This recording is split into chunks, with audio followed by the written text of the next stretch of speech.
Hello, my name's Gavin, and this is Genre Books, and today, as part of Giant Ape-ril, a couple of books which deal with non-ape large beasts, and wondering where all the dinosaurs went. From the 1820s roundabout onwards, people started literally piecing things together and realised that there had been these beasts roaming the earth before man. This obviously set into motion a huge debate and argument, but it's an argument generally accepted by everyone except perhaps the Florida school board, that we weren't the first residents here and we weren't cohabiting with dinosaurs like the Flintstones. These things were here before us. This having been established, some writers went ahead and wrote about that not being the case. But when I went and did a little digging of my own, I found surprisingly little there. The French writer Georges Depuy had a story reprinted in the Strand in 1908 called The Monster at Partridge Creek. This details an event in, I think, Canada, in the extreme northwest into the Arctic Circle, where there are sightings and then a sort of partial tracking of a prehistoric animal depicted as a dinosaur, although a hairy one. There's not much to this story other than we saw a dinosaur, but I couldn't find anything before this. I'm sure there might well be stories that I've not found, and I was right. Well, not a story that I hadn't found, but one that I absolutely hadn't remembered at all, by a very little known author you may not have heard of, called Jules Verne. Journey to the Centre of the Earth. There's a plesiosaur and an ichthyosaur, and I don't think there are any land dinosaurs, but yeah, that's a big one that I thought I'd better rectify. 4 years after that story by Georges Depuy was in the Strand, came this novel, Arthur Conan Doyle's The Lost World, which I'm ashamed to say I hadn't read until this week, and I'm glad to say is an absolute riot.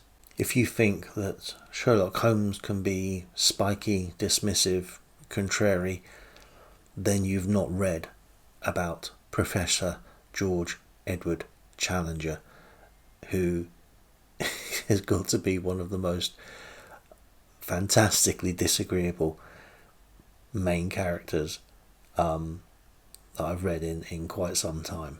Briefly, the novel tells of an expedition to the Amazonian rainforest to explore a plateau created in a geological, geographic sense in prehistory, and cut the fauna of that plateau off from the rest of the world. Our narrator here is a journalist, Ed Malone, who foolishly agreed to join the expedition purely to impress a woman he wants to propose to.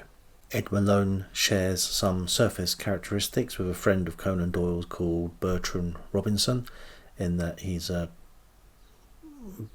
big tall guy who plays rugby and is a journalist, and had a wife called Gladys. But there have also been suggestions that Ed Malone is based on an anti-slavery campaigning journalist called E.D. Morrell, or an anti-slavery British diplomat called Roger Casement. These gentlemen both campaigned against slavery in, respectively, the Congo and in, I think it was the Amazon or Bolivia. And whilst, of course, with any work from this time, you have to give the usual disclaimers of it was a different time back then, and to be honest, if you could talk to Conan Doyle now, you would take him outside and give him a little bit of a slap and tell him to stop being so pointed in his language about natives. However, Conan Doyle does give these, some of these supporting characters, proper characteristics. Malone comes to rely on Zambo almost as his link back to civilization. And one of the native South American helpers to their expedition certainly has his own agency and reasons as well, although I won't say anything about that for fear of spoilers. More pointedly, for Conan Doyle, in the genesis of this book is the expedition of Percy Harrison Fawcett to Bolivia, which he reported back to the Royal Geographical Society in 1911 in a lecture which Conan Doyle attended, speaking about a plateau that had been discovered in Bolivia, the unique flora of that area, and some tracks that he could not identify, but gave the supposition that they could be from unclassified or prehistoric animals.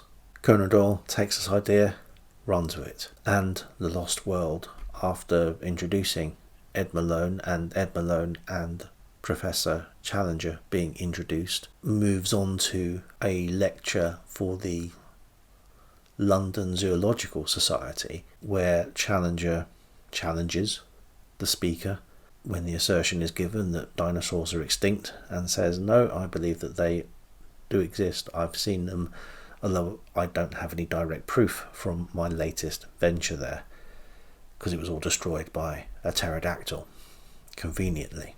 Challenger is shouted down at this meeting, but it is decided to send a committee expedition from the London Zoological Society to the area where this plateau is purported to be, to verify Challenger's assertions. The expedition comprises of Professor Summerlee, who is profoundly sceptical about Challenger's claims, Lord John Roxton, who is basically a big game hunter and adrenaline junkie who thinks this is going to be his next adventure.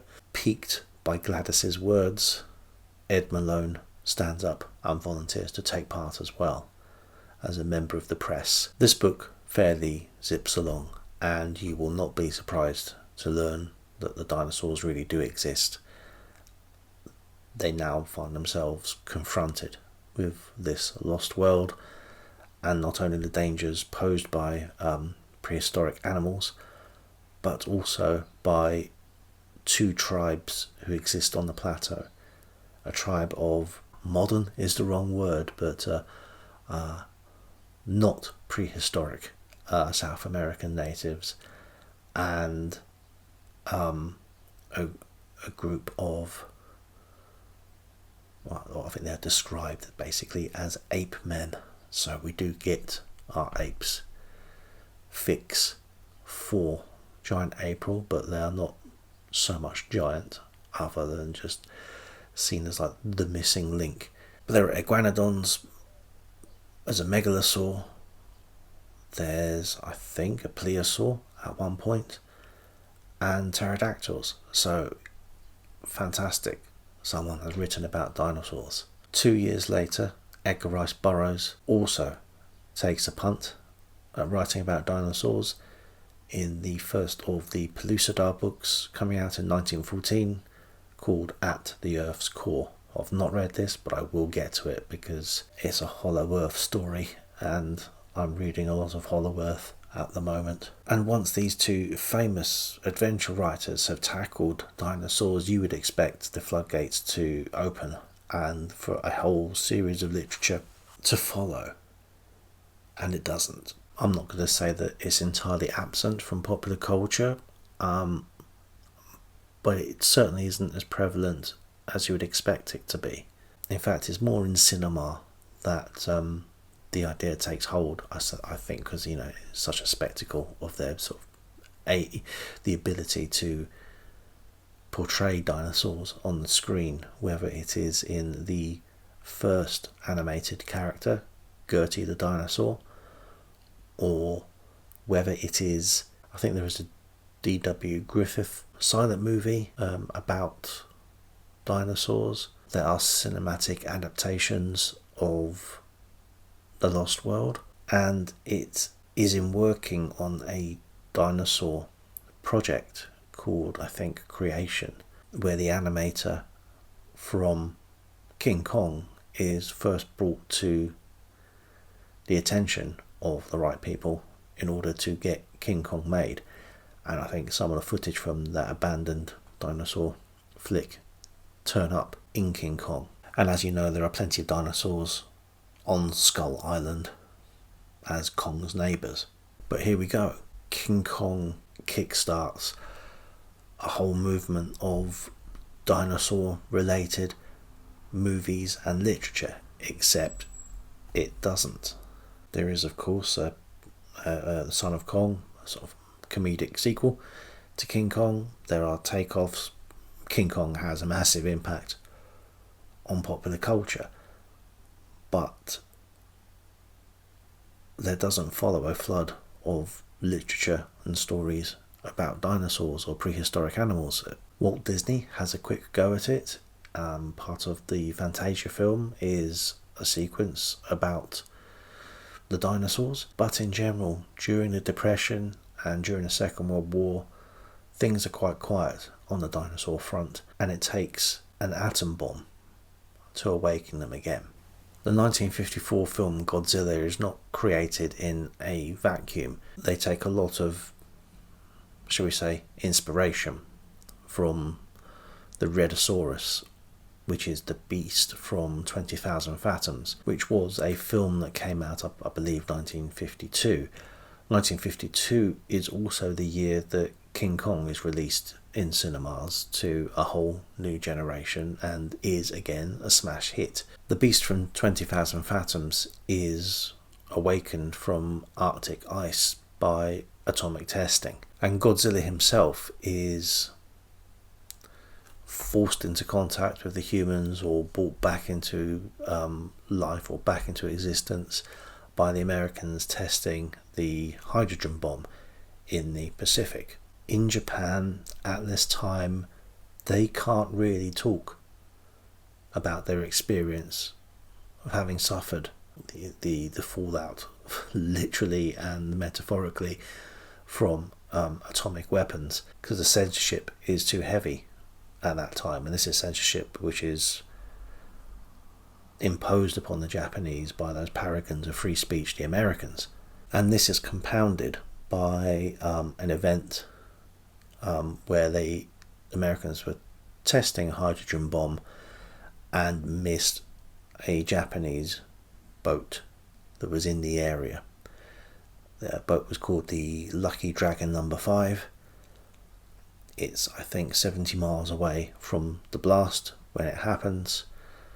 The fallout rains on the boat, sickens the entire crew, but not before they've brought their catch ashore, which is a catch of, by this point, heavily irradiated tuna. This, I think is 1953 or 1954, and I should imagine if you're Japanese at this point, you're feeling a little aggrieved by this, that 8 years after the end of World War II, you are still being almost experimented on, or caught up in the experiments of atomic weapons. But if you can't talk about it openly, you do what people have always done, and that is talk about these issues metaphorically. And the metaphorical monster that comes out of all this is Godzilla. This book is the novelization, I say novelization, I mean there are two novellas, of the first two Godzilla movies, Godzilla and Godzilla Rides Again. I said it right this time, I always say Godzilla Rides Again, which is the western I intend to make. These were written by Shigeru Kiyama, and this book has an extensive afterword where there are interviews with the writer. The afterword is written by the academic who translated. In these first two movies, Godzilla he's a monster, he's a villain. People hadn't thought when they were making this that the audiences would come to like or sympathise with Godzilla, although that does creep in fairly early on. Certainly when Godzilla is battling other Kaiju, we're now rooting for Godzilla because, he's the original guy. But I think this also displays the odd relationship audiences have had with Godzilla. Anyone who grew up around the time that I did, their first exposure to Godzilla is likely in the 1970s Hanna-Barbera cartoon, where he's most definitely a good guy. He's, a little bit rough around the edges, but his giant heart is in the right place, and we have Godzuki to translate for us.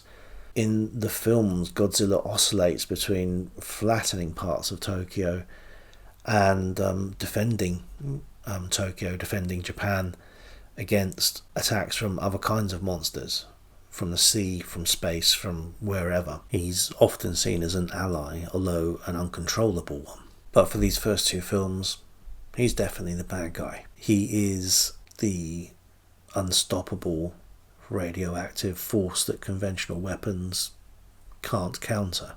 Later on in the series, he's more of a force that shows the will of the Japanese people that conventional forces by anyone else can't counter. I did enjoy these novellas. I think they're possibly not the best written things in the world. As is always the case with this, I'm not sure whether this is the original writer, whether this is the translation or something in between, or whether we are just losing something in translation. However, you do see the same phrases employed over and again.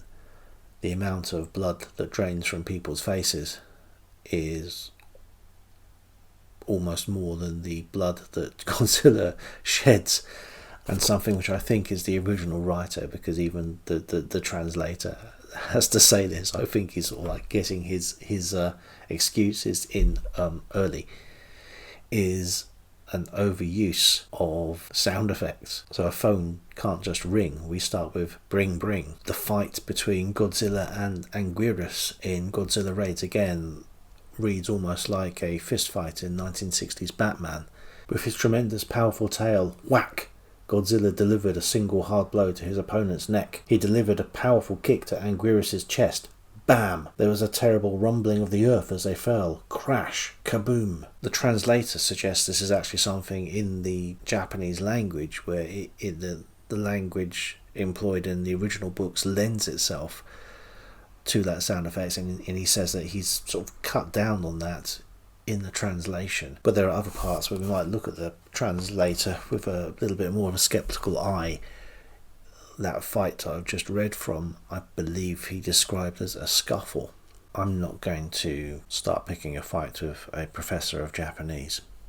But after this point, dinosaurs are everywhere, and it's been fantastic. I think the legacy of Godzilla is in every sort of monster movie that's been made since, and both The Lost World and Godzilla are absolute stone cold blueprints for films and books like Jurassic Park. Obviously the sequel to Jurassic Park is even called The Lost World, but we've had plenty of anthropomorphized dinosaurs since that point.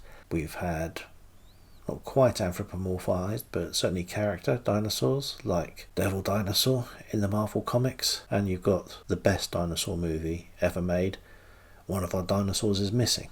But let's end by shoehorning in a little bit of King Kong action. Now, occasionally you will see a story in the local press about someone who thought they found an absolute steal on some furniture on eBay, only to find out they bought some doll's house furniture. I've had something the opposite way round, where I thought I'd got hold of a copy pretty cheaply of the King Kong novelisation, only to find that I'd bitten off something a little bigger than I thought. This is the Anthony Brown's version of King Kong, based on the story by Marion Cooper and Edgar Wallace, but it's a big old kid's book. I read it anyway, and it's not half bad. And for a kid's book, it's got a fairly high body count in that it stays authentic to the film. Here's Carl Denham looking pensive. Here's Anne Darrow looking a little bit like Marilyn Monroe, and in fairly skimpy top for a kid's book. Here's Jan Michael Vincent as Jack Driscoll, and here's Kong himself choking his pteranodon. And, you know, it's a kid's book. They're going to make you feel sad for the big old ape. Some of that pathos that's invested into Kong certainly comes after the movie and the audience's initial reaction to it. Nonetheless, you know, for a 20-minute read, it's good. The pictures are great. If you're a kid, I think you'd have really enjoyed it. But yeah, I'm going to have to find a good home for this. That's this week's Giant April reading. Next week, if I get the time to finish this chunky book, it's going to be Prehistoric Sea Creature in The Scar by China Miéville and Bigfoot in Suburban London in Gigantic. Until then, bye.